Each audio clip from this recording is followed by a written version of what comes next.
des enfants. Nous allons en soi comme des étudiants. Si vous avez un bout de papier ou d'agenda ou un stylo, tenez-le. Parce que la personne que je vais introduire, il a la grâce d'être un enseignant. Parce qu'il y a 5 ministères. Apôtre, prophète, évangéliste, pasteur et piloteur. Lui, c'est dans la classe des enseignants. Il parle bien de la part de Dieu. Il a la grâce et la faveur de Dieu. C'est un homme intègre. Un homme qui a un bon témoignage. Alléluia. Il est marié. Fidèlement et gravement marié. En sa femme, son épouse. Notre maman, Maman Victoire. Elle ne s'est pas attendue le roi de roi. Il est père de 5 enfants. Père de 5 très beaux enfants. Amen. Et ça fait plus de 27 ans qu'il est dans le ministère de prêcher Jésus. Et ça fait plus de 20 ans qu'il vit aussi encadré pendant les séances de délivrance de mon épouse, Maman Laetitia. Elle quittait Paris pour aller passer les séances de prière et de délivrance chez lui à Bruxelles. Donc avec Dieu, tu dois avoir une histoire, un parcours.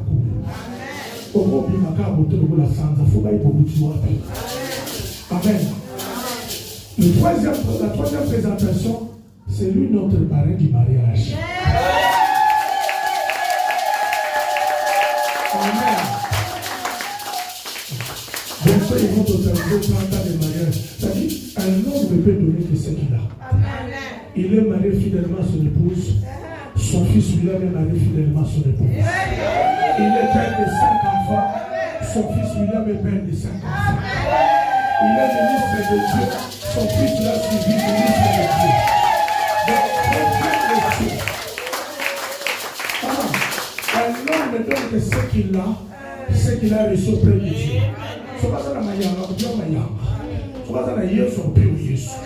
C'est la vérité de Dieu. Amen. Je vais inviter ce soir l'homme de Dieu, mon papa, ministre de Dieu, l'enseignant de la parole, disciple de Jésus-Christ. Papa Ézéchias, fondateur de la Alléluia.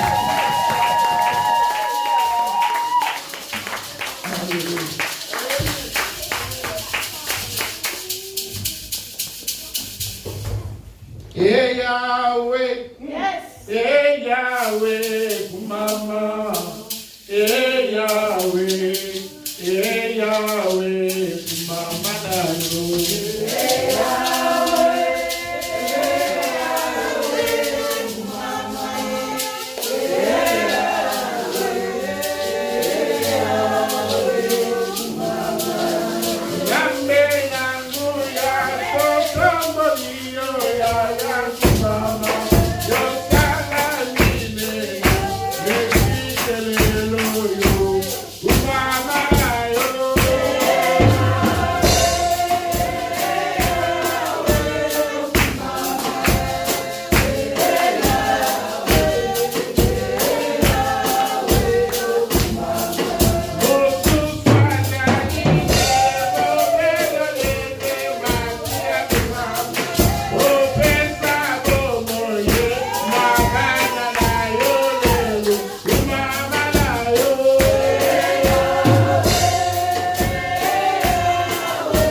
Éternel Dieu, le Père de puissance, nous voulons encore t'élever ce soir. Nous voulons encore te glorifier parce qu'au commencement était la parole, et la parole était avec Dieu, et la parole était toi, Père. Nous avons besoin de cette parole pour nous donner la paix, pour nous donner la joie, Père, nos gloires. Nous allons commencer 2020, Père. Mais nous voulons, Seigneur, que nous puissions la commencer, Père, nos gloires, avec une autre vision que celle qu'on a toujours eue, parce que tu es ce Dieu qui donne la vie et qui donne la paix. Laisse que ton sang précieux nous couvre en ce lieu, et que ton esprit soit à l'œuvre du début jusqu'à la fin de ces 2 jours de séminaire, Père. Manifeste ta puissance, manifeste ta grandeur, Père, nos gloires. Je ne suis qu'un instrument inutile. Utilise-moi comme tu veux, Père, le voir. Me redonne le royaume de Galilée, que ta parole puisse toucher le cœur de mon frère et de ma soeur, pour qu'il puisse être réellement transformé et qu'il soit dans la joie, Père. Amen. Je t'élève en dignité, Père, le voir, que tu puisses parler à ton peuple. C'est dans le nom de Jésus-Christ de Nazareth que j'ai ainsi prié, et je dis Amen. Nous acclamons Jésus. Je veux que ce soit au nom de Jésus. Alléluia. Donc je crois qu'on a fait tellement de grandes présentations sur ma personne que je ne sais pas pourquoi je n'ai plus rien à vous dire sur ma personne. Donc je ne peux que vous dire, confirmer, c'est que votre papa vous a dit, je suis bien papa Ézéchias, je viens de Bruxelles, je suis marié, je suis père de 5 enfants, je travaille pour le Seigneur depuis plus de 30 ans, et le Seigneur a permis que je puisse être enseignant dans sa maison. Sinon, je représente l'église, la clé de la maison de David. Amen. Et comme l'année 2020 a commencé, nous avons la foi et l'assurance que les grandes choses vont se passer. Amen. Parce que moi, dans ma vie, en fait, quand on est à 2000, 2010, 2020, en fait, je remets la pendule à l'heure, à 0. Donc, je remets le compteur à 0. Donc, on recommence. Donc, je voulais dire à quelqu'un dans cette salle qui ne puisse pas se désespérer. Parce que 2020 ne regarde pas l'année 2019. Amen. Ne regarde pas l'année 2018. Amen. Mais en 2020, le Seigneur a voulu que, en 2020, donc on remet les compteurs à 0, que puisse commencer maintenant une nouvelle vie avec le Seigneur. Amen. Et surtout par rapport au thème qui vous a été donné par votre papa dans cette salle, que dans Ésaïe 43, verset 18, qui dit que ne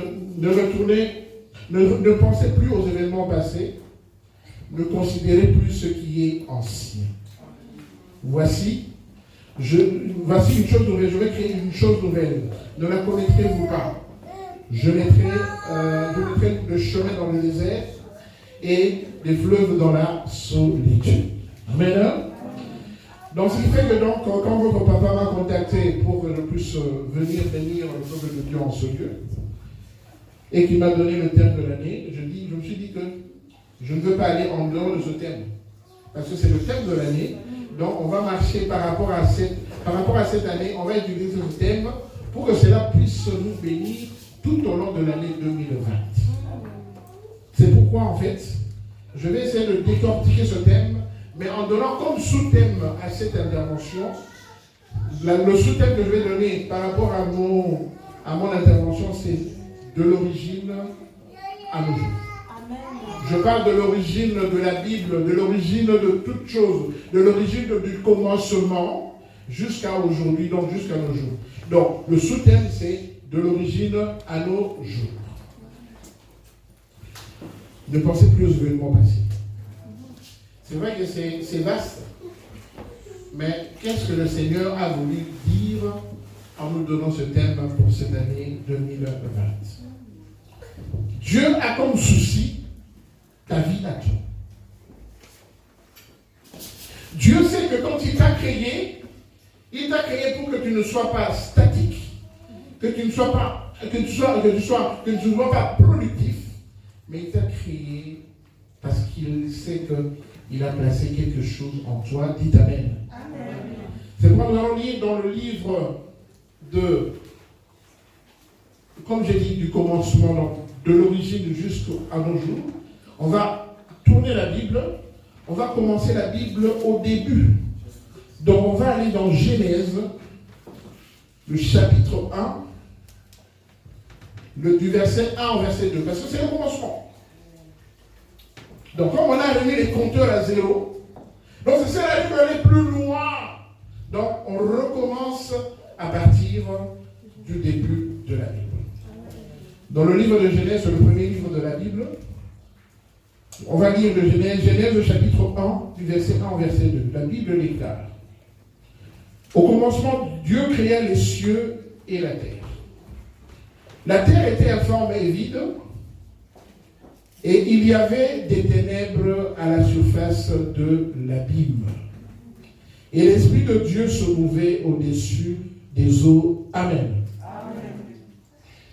Vous asseoir, merci beaucoup. Au commencement, Dieu créa. Je voudrais dire à quelqu'un dans cette salle, je voudrais faire remarquer que, au début de toute chose, celui qu'on appelle Dieu, qui est notre Père à nous tous, qui est le créateur de tout ce que vous voyez ici, de l'espace visible et invisible, la Bible nous dit qu'au commencement, Dieu créa. Alléluia. Amen. Dieu créa. C'est-à-dire qu'il a montré l'exemple à nous qui sommes ces créatures, que lui, au début de toutes choses, il a créé.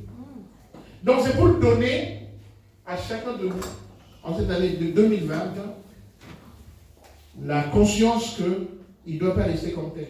Amen. Dieu ne t'a pas créé pour que tu sois assise chez toi. Dieu ne t'a pas créé pour que tu restes chez toi à bénéficier des choses que tu n'as pas produit. Alléluia.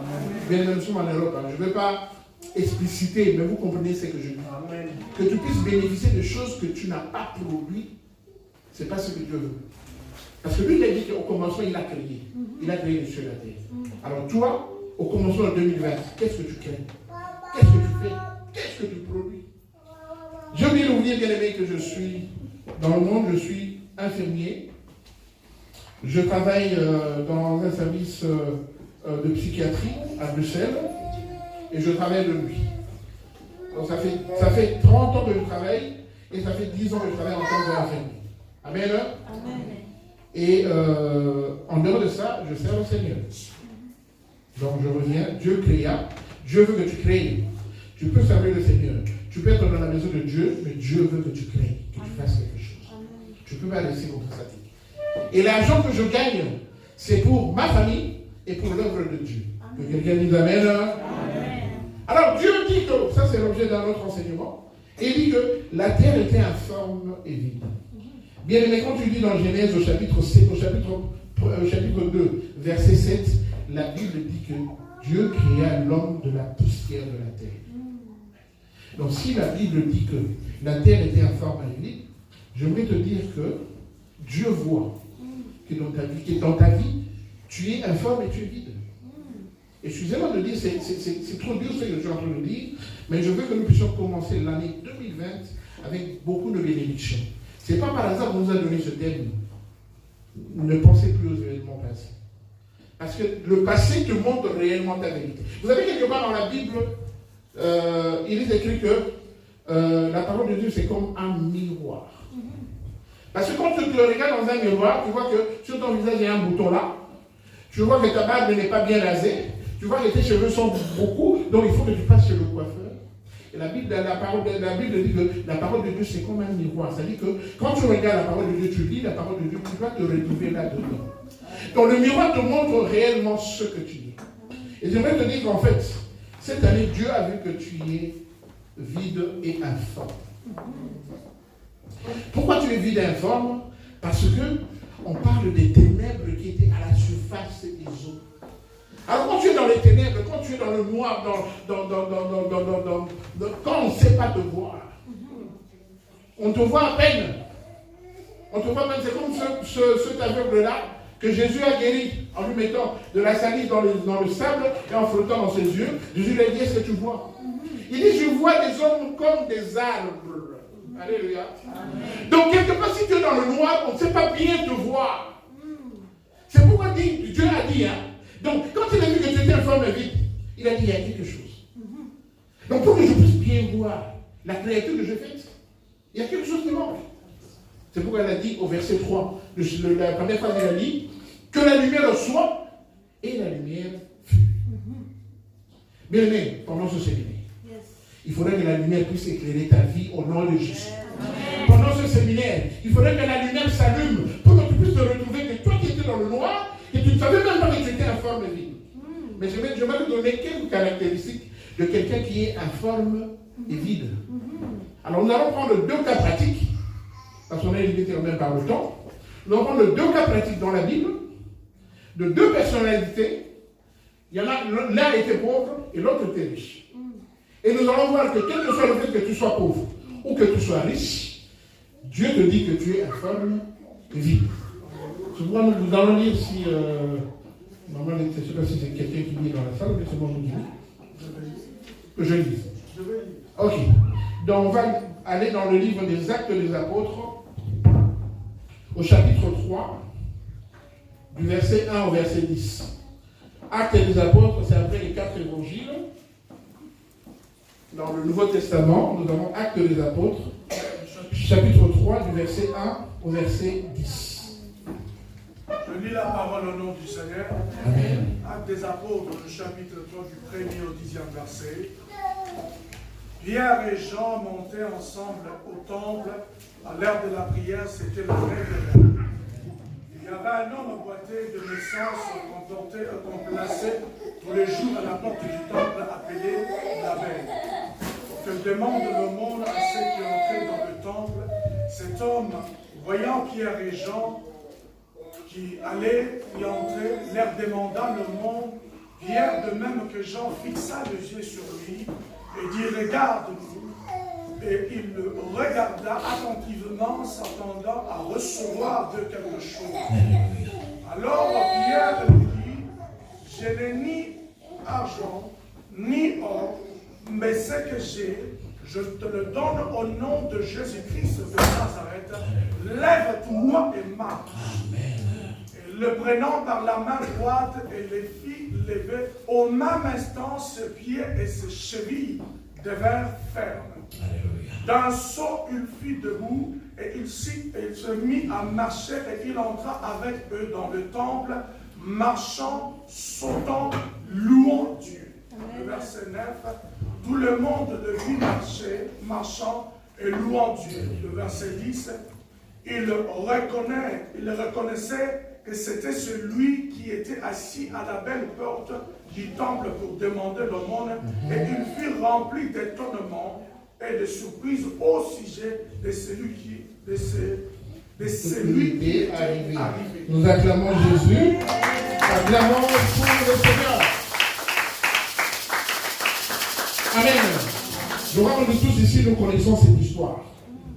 La Bible dit que vers la 9e heure, Pierre et Jean allaient monter ensemble vers le temple pour aller faire le travail du Seigneur. La 9e heure, en fait, ça c'est le calendrier juif, mais la 9e heure correspond à 15 heures ici dans le monde que nous connaissons, dans le monde dans lequel nous vivons. C'était vers 15 heures.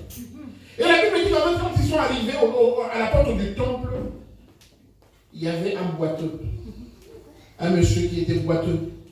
On venait tous les jours déposer à la porte du temple. En fait, quand on venait le déposer, c'est pour que ce monsieur puisse demander l'argent, demander le monde, demander la charité auprès des gens qui venaient prier au temple. J'aimerais vous donner quelques caractéristiques de celui qu'on appelle un boiteux. En fait, ce boiteux-là, il n'avait pas de volonté. Donc, en fait, ses maîtres, les gens qui l'ont amené pour le placer devant la porte du temple, ce sont ces gens-là qui bénéficiaient de tout ce que lui, il recevait comme aumône. Il y a des gens qui venaient au temple qui n'avaient pas d'argent. Mais quand ils voyaient le boiteux, ils étaient touchés, ils avaient pitié de lui, ils lui donnaient même un morceau de pain, même une boîte de sardines, même une bouteille de coca, pour qu'il aille manger parce qu'il n'a rien. Mais je vais vous dire qu'en fait, le boiteux, lui-même, il ne bénéficiait de rien par rapport à ce qu'il recevait à la porte du temple. Le boiteux ne bénéficiait de rien par rapport à la tristesse des gens quand ils le voyaient. Bien aimé, imaginez-vous, un boiteux qui est à la porte du temple, qui n'est pas dans le temple, qui est à la porte du temple. Quand il fait froid, lui il subit le froid. Quand il pleut, il subit la pluie sur son corps. Donc, quel que soit tout ce qui se passe, lui il subit parce qu'il est là dehors, en train de tendre la main et de demander la charité auprès des enfants de Dieu qui venaient dans le temple. Donc, j'aimerais sortir quelques caractéristiques du boiteux. Donc, il a enduré, il n'avait même pas de volonté, il n'avait même pas d'autorité pour dire à ceux qui l'amenaient là-bas, je ne veux pas aller aujourd'hui. Non, ce dimanche, vous ne m'amenez pas. J'en ai marre. Mais il n'avait aucune autorité. Quelque part, je pourrais dire, dans le monde actuel, le boiteux, il était esclave. Il était esclave de ces gens-là. C'est un esclave, c'est quelqu'un qui travaille durement, qui ne bénéficie de rien par rapport au travail et la rémunération que ce travail va lui donner. Alléluia. Bien, mais l'année 2020 ne veut pas qu'il puisse rester comme tel. Tu ne dois pas être comme ce boiteux. Amen. Amen. Mais j'aimerais aussi dire que la Bible nous dit que le boiteux, il était boiteux de naissance. Quand nous lisons dans 1 Samuel chapitre 1, le verset 5, la Bible nous parle de Anne. Anne qui était la femme de Elkana, qui avait comme rival Pénina. Anne était stérile, mais Pénina avait beaucoup d'enfants. Et par pitié, Elkana qui était leur mari, par pitié, Elkana, quand il devait acheter un cadeau pour les deux, il achetait une portion pour Pénina qui avait beaucoup d'enfants et une double portion pour Anne parce qu'il avait pitié de Anne. Mon frère, ma soeur, jusqu'à quand tu aimerais que le monde puisse avoir pitié de toi? Parce que Dieu, il a dit que la lumière soit, et la Bible nous dit que la lumière fut. Dieu a vu que le ténèbre n'était pas bon par rapport à la lumière. C'est pourquoi la Bible dit Dieu sépara les ténèbres et la lumière. Il sépara le jour et la nuit.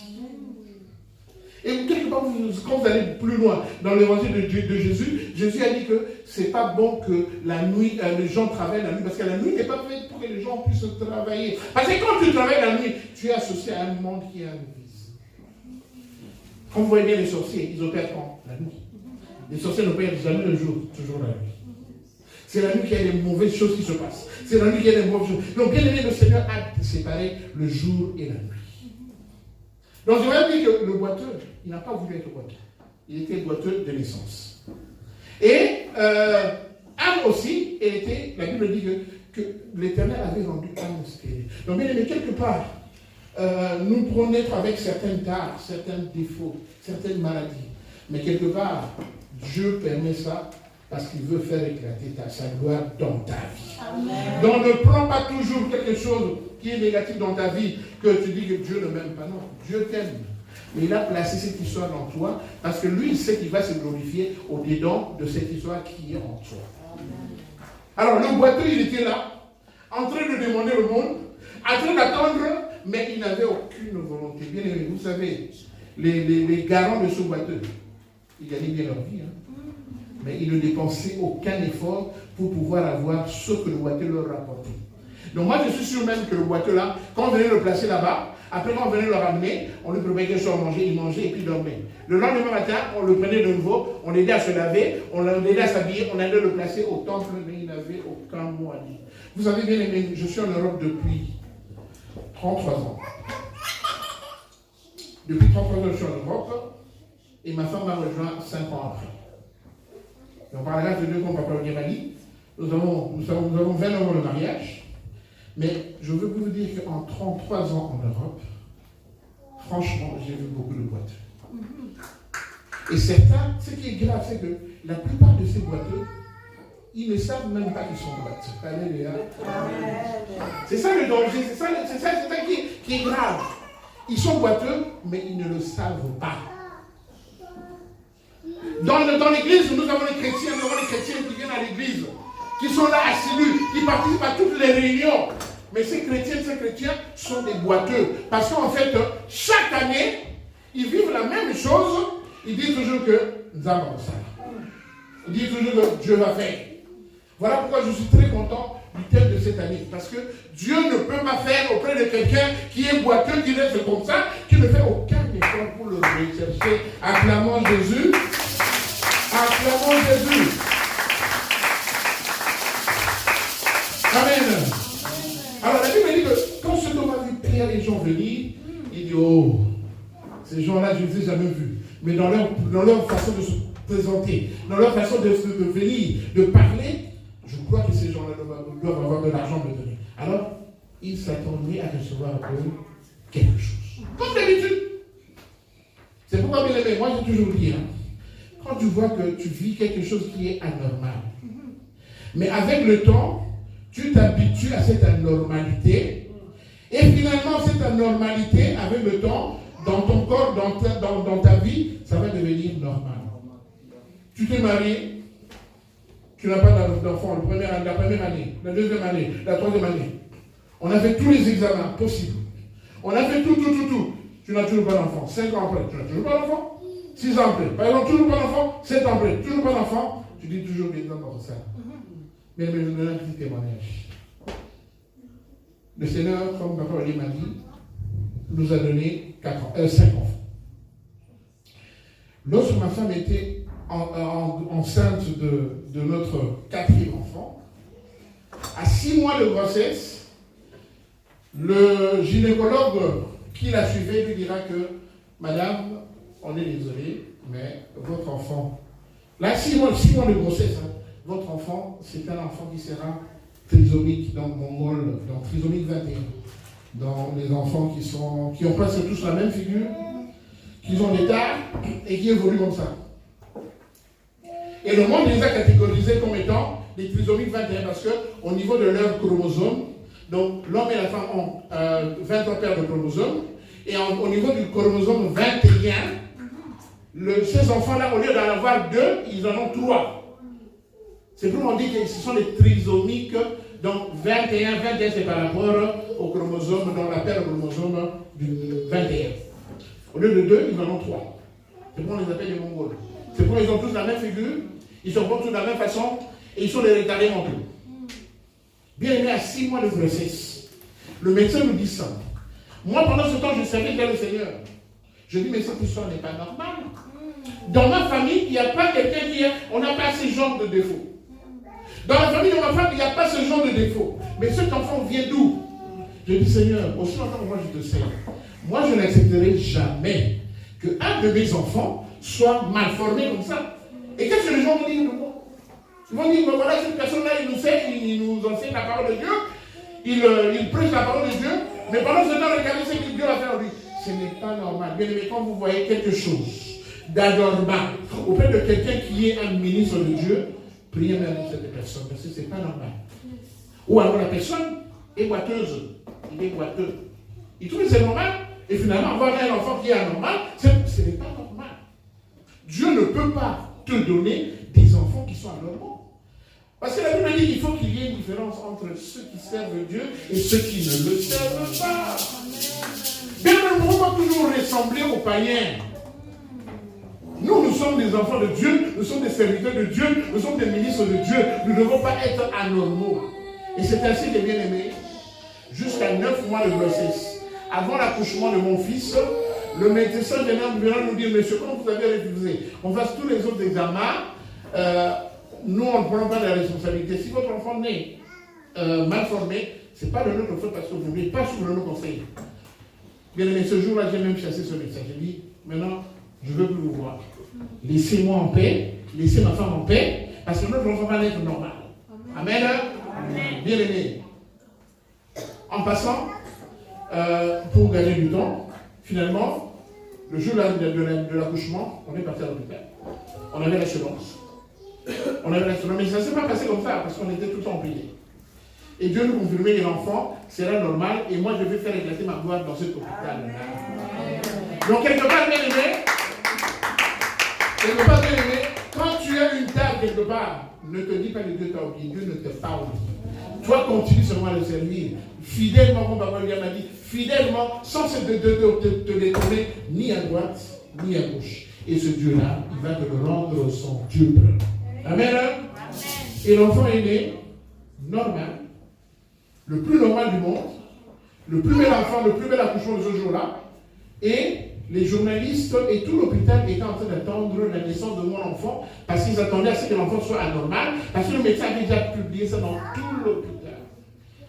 Et quand ma femme a accouché, quelques temps après, je crois 2 jours après, les journalistes de l'hôpital sont venus la voir. Ils lui ont montré tout ce que le médecin avait écrit sur l'enfant il y a une lettre.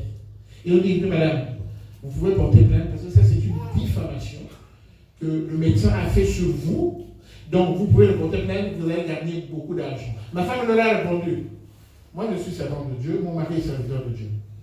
Nous ne voulons pas qu'il soit dans la ruine. Mais il faut lui dire que c'est le temps pour lui d'accepter Jésus en tant que Seigneur et Sauveur. Parce que s'il continue comme ça, un jour, il va faire le même que travail selon le Seigneur. Amen. Aujourd'hui, mon fils Isaac, il a 21 ans. Il évolue bien, c'est un bon, bel enfant. Le Seigneur permettra un jour qu'on puisse venir avec toute la famille ici et je veux vous le présenter. Amen. Donc, quelque part, si tu vois quelque chose qui est anormal et que toi tu l'as rendu normal au fil des années, c'est qu'il y a un problème, c'est que tu es boiteux. C'est que tu es boiteux. Alors, la Bible dit qu'il attendait que Pierre et Jean lui donnent de l'argent. Alors, Pierre et Jean sont venus vers lui. Ils lui ont dit, regardez-nous attentivement. Alléluia. Que quelqu'un dise attentivement.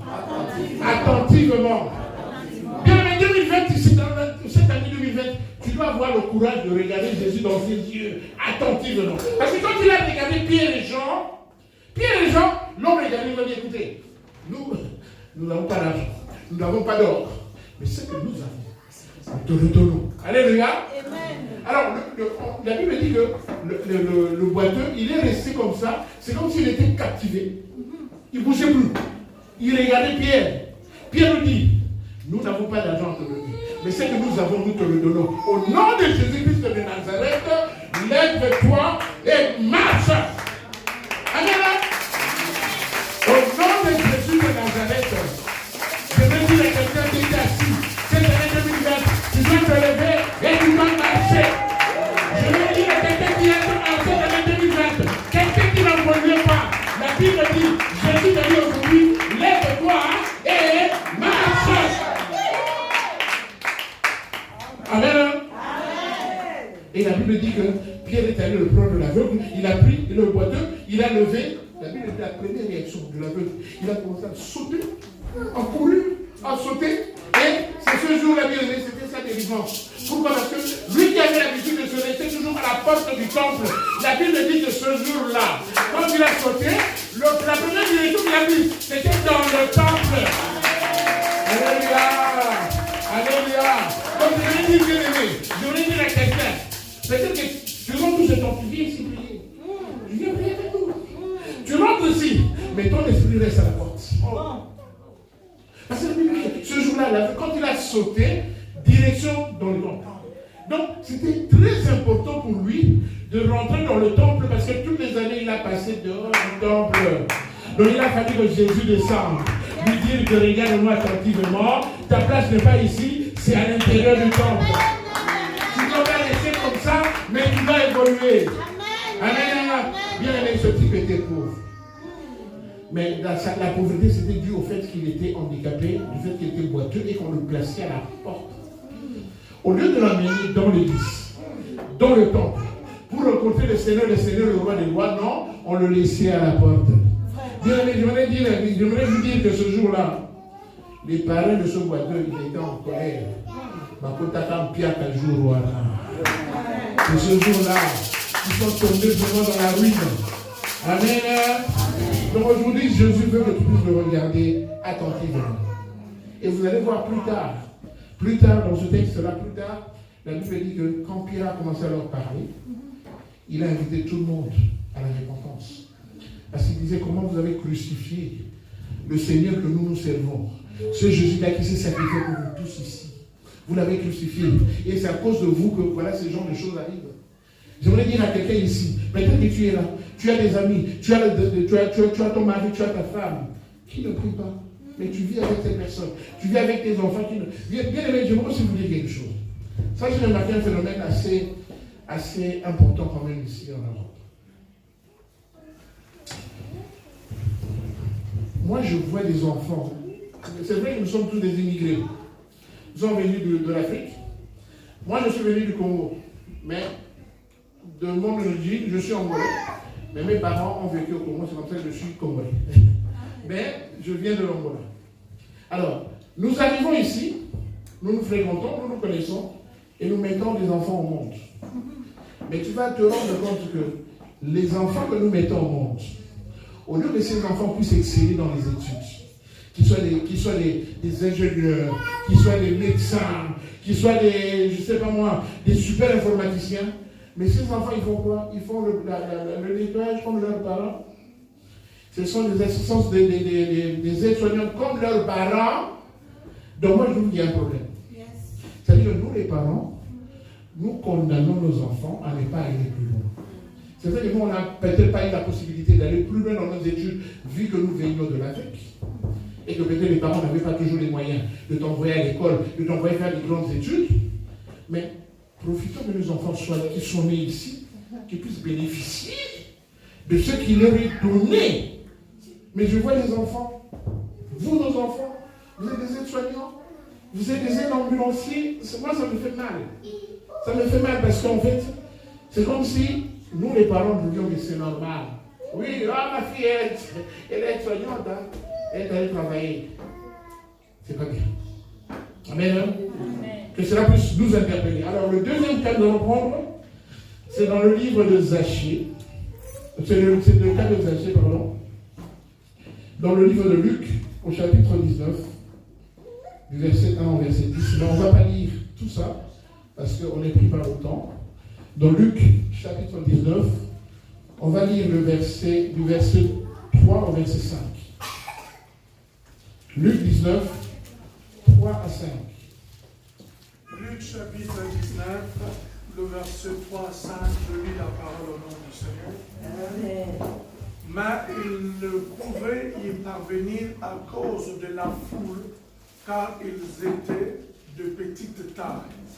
Ils coururent en avant et montant sur un sycomore pour le voir parce qu'il devait passer par là. Et lorsque Jésus fit arriver à cet endroit, il leva les yeux et lui dit, Zachée, hâte-toi de descendre, car il faut que je demeure aujourd'hui dans ta maison. Amen. Alléluia. Donc nous connaissons tous l'histoire de Zachée. La Bible dit que Jésus, quand il faisait son travail, il passait, il quittait Jéricho, et il est là maintenant, il était en train de continuer à faire son travail, d'évangéliser, de prier pour les gens, de faire les miracles. Et la Bible dit qu'en fait, quand Zachée a vu Jésus, mais comme il y avait beaucoup de gens, il a dit qu'il ne pourra pas me voir. Je ne pourrai pas le rencontrer. Alors Zachée a eu une idée géniale. Il a dit que comme je suis le petit âge, peut-être quand tu passes, il va regarder les gens, mais comme moi je suis le petit âge, je serai caché par les gens de grande taille. Et Zachée a dit que non, je vais aller monter sur le sycomore. Le sycomore, c'est un grand arbre. J'ai vu le sycomore en Israël. C'est un grand arbre, donc il a fait tout, il est monté. Et quand il est monté, bien aimé, Jésus, quand il passait, alors Jésus a localisé Zachée. Bien aimé, c'est quand même étonnant. Jésus qui passait, tout le monde était devant lui, mais il a localisé Zachée, il a regardé par là. Il a vu Zachée. Alors quand il a vu Zachée, il a dit à Zachée, Jésus ne connaissait pas Zachée. Mais quand il a vu Zachée sur le sycomore, il a dit, Zachée, hâte-toi de lui. Il a même appelé par son nom. Parce qu'il est Dieu, il nous a tous créés, il connaît nos noms. Il a dit, Zachée, fais vite de descendre. Parce qu'il faut que le salut arrive dans ta maison aujourd'hui. Alléluia. Zachée, c'est quelqu'un qui avait beaucoup d'argent. C'était un percepteur d'impôts. C'est quelqu'un qui gagnait très bien sa vie. Mais Zachée, bien qu'il gagnait très bien sa vie, mais Zachée, en fait, il y avait quelque chose, on dit quoi Zachée était tourmenté par quelque chose dans sa vie même, dans son fort intérieur. Parce qu'il s'est dit que, même si c'est beaucoup d'argent, je gagne bien ma vie, je vis bien, je roule avec des grandes voitures, je voyage comme je veux, mais il était préoccupé par quelque chose. Et cette chose-là, c'était dans son cœur. Alors, comme il était très préoccupé, il a dit, je dois rencontrer Jésus-Christ. Je dois le rencontrer, parce que si je ne le rencontre pas, je ne pourrai pas être sauvé. Si je ne le rencontre pas, je ne pourrai pas être délivré de ce qui me dérange. Alléluia. Et la Bible dit que Zachée est monté sur le sycomore et Jésus l'a localisé. J'aimerais dire seulement quelque chose. C'est vrai que Zachée était très courageux. Il était tellement courageux que il se plaçait à un endroit où Jésus pouvait le localiser. Mais il a fait il a poussé Jésus à faire quelque chose que Jésus ne faisait pas. Alléluia. Jésus, quand il enseignait les gens, quand il priait pour les gens, il avait une vision horizontale, ou bien il regardait par terre ceux qui étaient assis par terre. Jésus ne pouvait lever la tête que quand il devait consulter le Père. Est-ce que quelqu'un me comprend? Mais Zachée a poussé Jésus. Alléluia. Il a poussé Jésus à lever la tête. Pour le localiser. J'aimerais que 2020, cette année 2020, que tu pousses Jésus à te regarder. Que tu pousses Jésus à te localiser. Vous savez, Bartimée, qu'est-ce qu'il a fait? Bartimée, dans le coin qu'il était, il criait, fils, je vous donne toutes les stratégies pour pousser Jésus à te voir, à s'arrêter. Bartimée, il disait, fils de David, aie pitié de moi, fils de David, aie pitié de moi. La Bible dit, même les disciples de Jésus, ils allaient étouffer Zachée pour Bartimée pour qu'il ne parle pas. Mais il continue à crier de plus belle. Fils de David, aie pitié de moi. La Bible dit, quand Jésus parlait, à un moment, la Bible dit que Jésus s'arrêta. Est-ce que Jésus s'est déjà arrêté pour toi?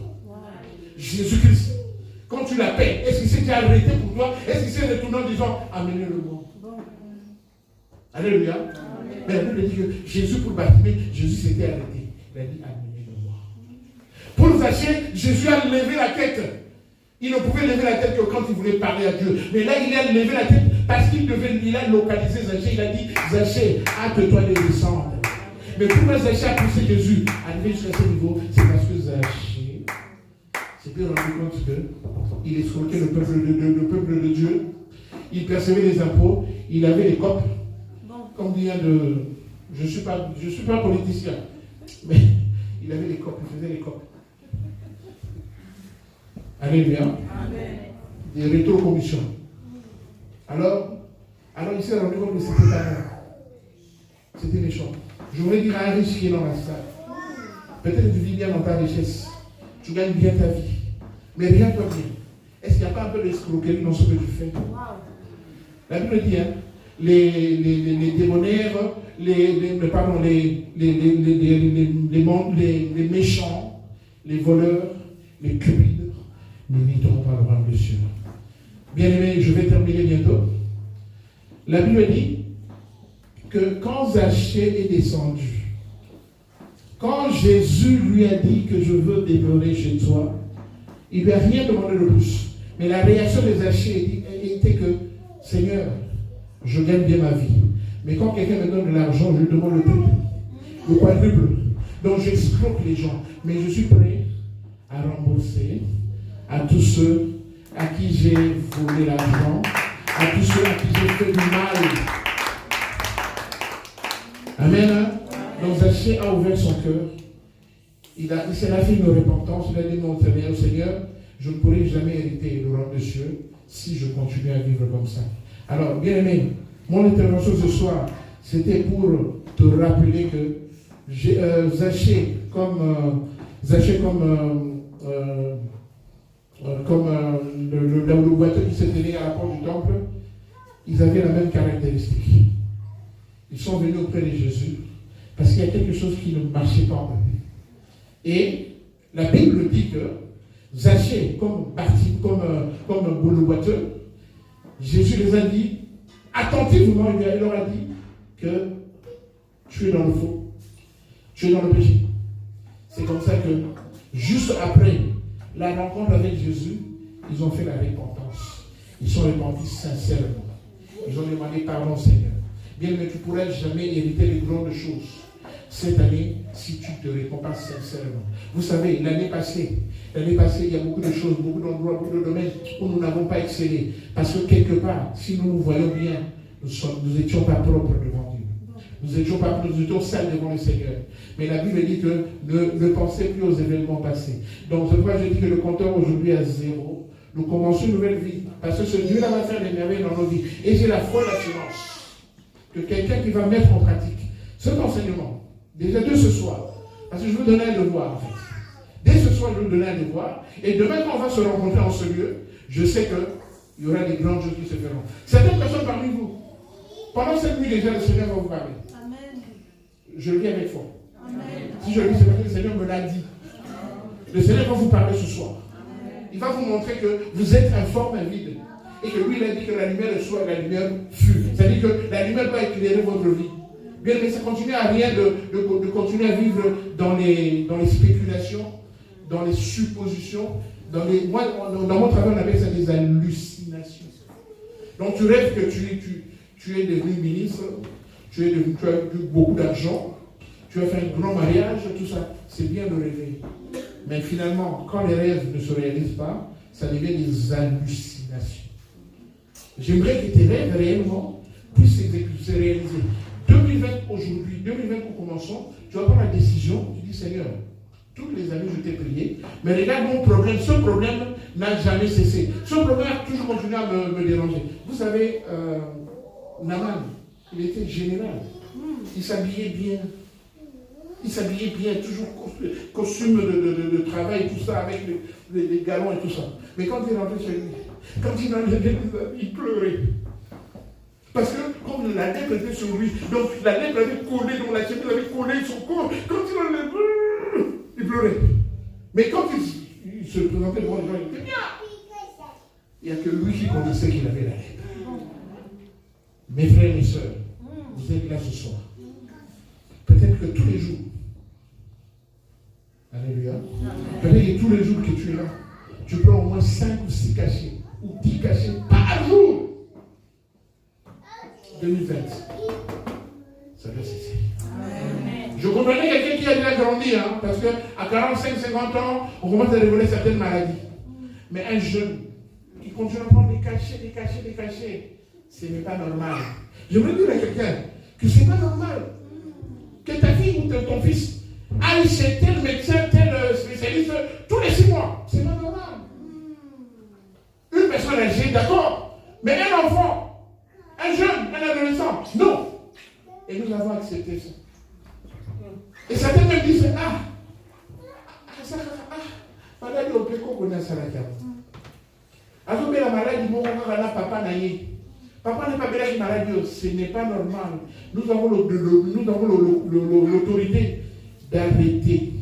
La Bible dit, je punirai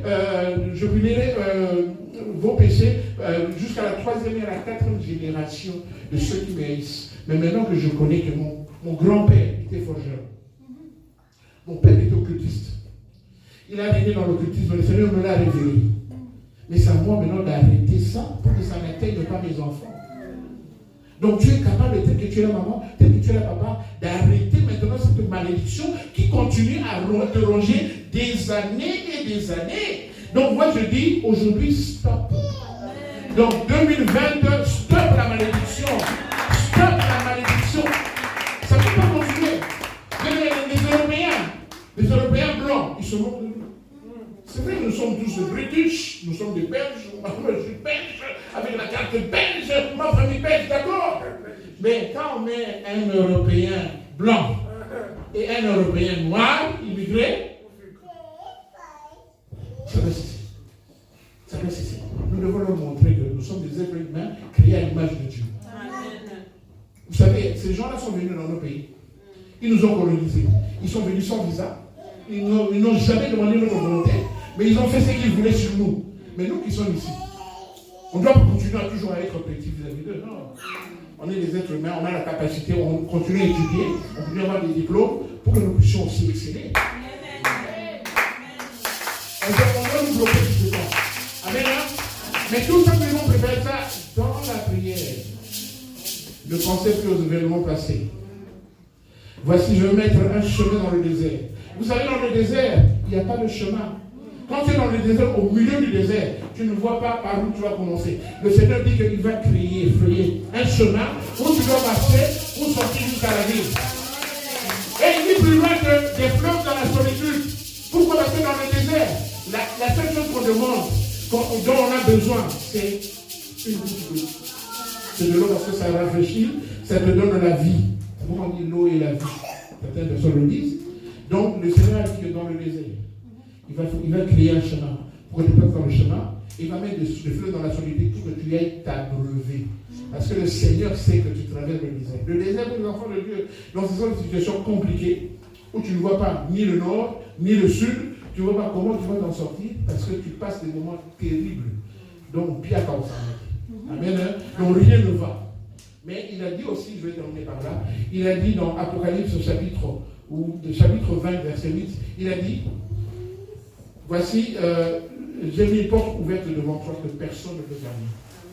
C'est pourquoi maintenant il m'a donné le ministère de la clé de la maison de David.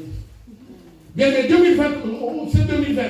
Il faut que toutes les portes qui étaient fermées dans nos vies, que nous puissions les ouvrir et y pénétrer. Amen. Acclamons le Seigneur, on va se lever. On acclame le Seigneur, on se lève. Bien, c'était juste le début. Malheureusement, demain on va terminer, mais je sais que le Seigneur va faire de grandes choses. Si les musiciens peuvent venir, on va chanter une chanson et on va prier.